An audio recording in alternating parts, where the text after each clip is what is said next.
Bisik doa waktu pagi dan doa hari siang, bisik doa malam sunyi agar hatimu senang. Salam sejahtera untuk kita semua, Shalom.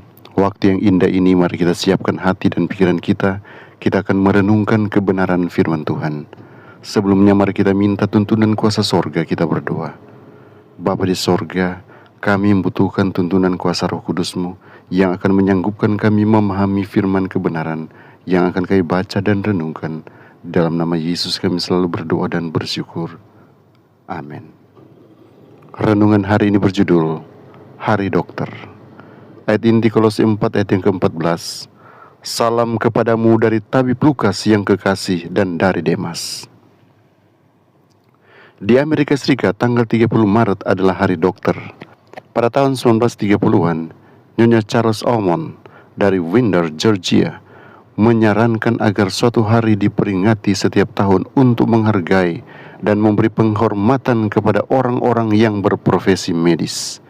Tanggal 30 Maret dipilih karena pada tanggal itulah di tahun 1842 obat bius pertama kali digunakan sebagai agen anestesi dalam pembedahan oleh Dr. Crawford Long, seorang dokter dari Georgia. Kontribusinya terhadap operasi tanpa rasa sakit memang merupakan sebuah tonggak bersejarah di dunia medis. Peringatan Hari Dokter pertama kali diadakan pada tahun 1933 ketika warga Barrow Country, Georgia, menempatkan bunga anyelir merah di kuburan para dokter yang telah meninggal, termasuk makam Dr. Long. Namun baru pada tahun 1990, Kongres secara resmi menetapkan tanggal 30 Maret sebagai Hari Dokter Nasional. Kehidupan seorang dokter di Amerika bisa sangat membuat frustasi. Tanggung jawab dan kehormatan tertinggi seorang dokter adalah menjadi pendukung pasien. Tetapi tekanan dari masyarakat, pemerintah, pengusaha, dan perusahaan asuransi untuk mengurangi biaya di saat yang sama meningkatkan kualitas, menciptakan ketegangan, dilema etika yang konstan, yang sebelumnya tidak dialami oleh para dokter beberapa tahun yang lalu. Borotnya mengelola perawatan, dokumen yang menumpuk, mengurangi pengembalian pembayaran, jam kerja yang panjang, ketakutan akan tuntutan hukum, kehidupan keluarga yang tercerai-berai, utang pendidikan yang sangat besar, dan hilangnya otonomi telah mendorong banyak dokter ke jurang kehancuran. Banyak yang memilih untuk pensiun dini atau masuki bidang-bidang non-klinis.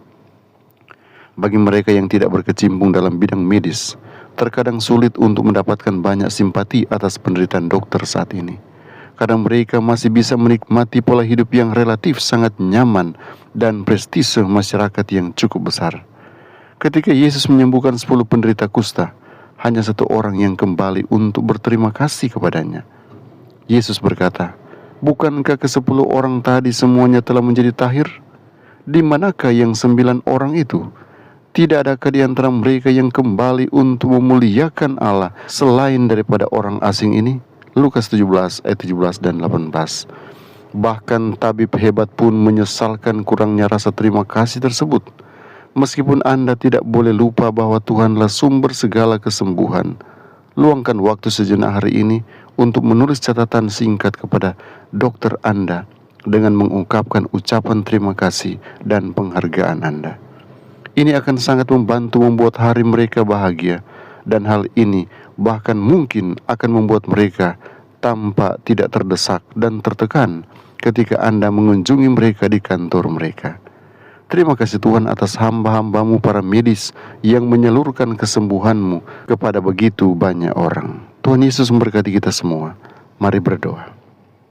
Bapa Surgawi, kami datang dengan penuh ucapan syukur. Penjagaanmu, perlindunganmu nyata di tengah-tengah kami. Saat ini kami boleh membaca dan merenungkan firman-Mu.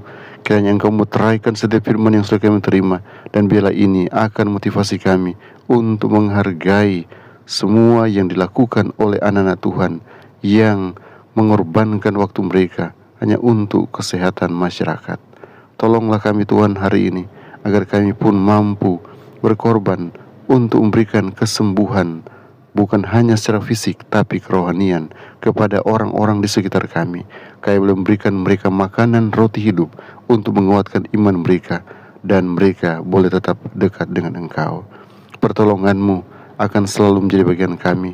Dimanapun kami berada, kami dijaga, dilindungi Tuhan, dan apapun aktivitas kami hari ini, Engkau akan tuntun kami kepada kesuksesan.